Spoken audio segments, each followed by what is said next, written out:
quand la femme de Potiphar a accusé Joseph de tentative de viol, Joseph a dit, mais Dieu, tu m'as oublié.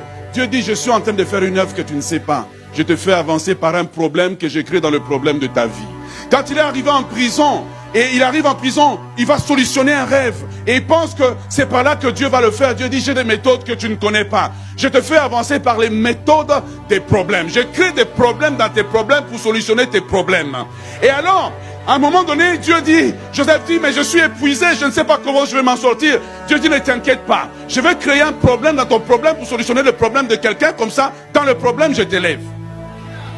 Ok, donc il s'en va chez Pharaon, il crée un problème chez Pharaon, la solution est dans la prison, Pharaon ne peut pas rentrer dans la prison, Pharaon arrive dans la prison et dit, donnez-moi un numéro de matricule, j'ai besoin de raconter la personne qui peut solutionner mon problème, mais la personne qui peut solutionner mon problème est dans le problème que moi je peux solutionner. Deux problèmes se rencontrent et c'est lui qui peut emmener toute chose à la perfection.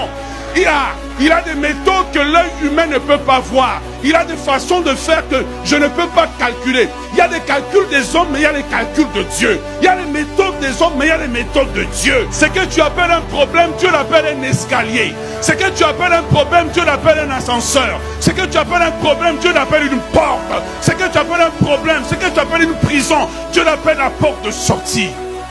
Tu vois le problème quand Dieu te fait la promesse? Il ne montre pas ta date d'expiration au diable.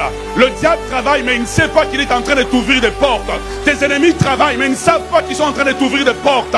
Tes ennemis travaillent, mais ils ne savent pas qu'en réalité, ils sont en train de t'ouvrir des portes.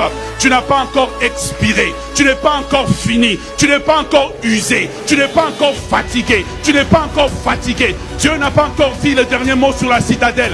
Dieu n'a pas encore dit le dernier mot sur ta vie. Dieu n'a pas encore dit le dernier mot sur tes circonstances. Tout à coup, soudain, tout à coup, soudain, tout à coup, soudain, Dieu va brutaliser tes adversaires. Dieu va brutaliser l'adversité. Dieu va brutaliser l'adversité. Il va ouvrir une porte par laquelle l'ennemi ne comprendra pas. Comment expliquer la puissance de Dieu? Comment expliquer la grandeur de Dieu? Oh! Je suis convaincu, je suis persuadé, je ne vois pas le chemin, mais je suis persuadé, je ne vois pas la percée, mais je suis persuadé, je ne comprends pas les épreuves, mais je suis persuadé. Tu sais pourquoi je suis persuadé?